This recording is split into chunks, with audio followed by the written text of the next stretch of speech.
ગુજરાતભરના તાજા અને સચોટ સમાચાર મેળવવા માટે અમારી રાષ્ટ્રીય સમાચાર ચેનલને સબસ્ક્રાઇબ કરો અને બેલ આઇકન પર ક્લિક કરો।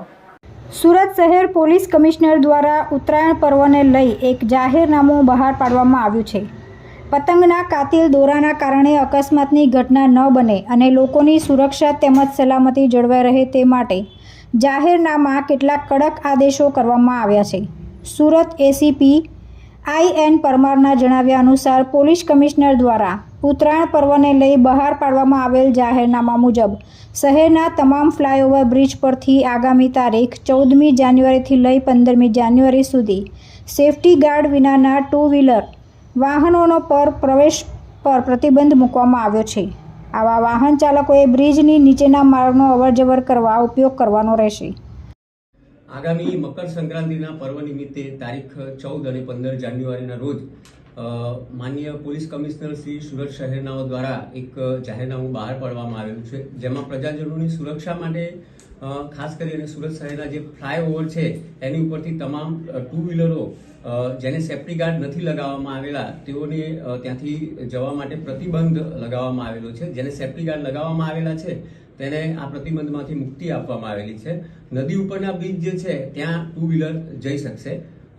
મકર સંક્રાંતિના પર્વ નિમિત્તે સુરત શહેરમાં બંદોબસ્ત અર્થે એક SRP કંપની અને 1500 હોમગાર્ડના જવાનો 100 હેડક્વાર્ટરના માણસોને ડિપ્લોય કરવામાં આવેલા છે। પ્રજાજનોને આ તબક્કે હું અપીલ કરું છું કે આપણા જે 2 વ્હીલર જે છે એની પર જ્યારે પણ મુસાફરી કરો ત્યારે ગળાના ભાગે સ્કાર્ફ, કપડું અથવા તો કોઈ દુપટ્ટો જેવી કોઈ કાપડ જે છે એને વીંટાળીને રાખો અને નાના બાળકોનું ખાસ ધ્યાન રાખો અને 4 વ્હીલરમાં પણ સનરૂફનો ઉપયોગ કરવાનું ટાળો અને સલામત તહેવાર ઉજવો એવી મારી સૌને નમ્ર વિનંતી છે। સર, તુક્કલ ઉપર પણ પ્રતિબંધ છે? ચોક્કસ, એનું પણ અગાઉ જાહેરનામું બહાર પાડવામાં આવ્યું છે। સર, આ દિવસે પોલીસ કઈ રીતે ત્યાં તૈનાત રહેશે ઓવરબ્રિજો પર? જેમાં ઓવરબ્રિજ જે છે ફ્લાયઓવર જે છે એની ઉપર પોલીસ ધ્યાન રાખશે કે જે સેફ્ટી ગાર્ડ વગરના જે કંઈ 2 વ્હીલર જતા હોય તો એને અટકાવવામાં આવશે। જી, ઓકે।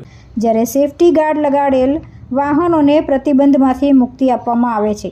સાથે બ્રિજના બંને છેડે સુરક્ષા બંદોબસ્ત માટે 1500 હોમગાર્ડ, એક SRPની ટુકડી તેમજ 100 જેટલા પોલીસ માણસો અલગથી ફાળવવામાં આવ્યા છે।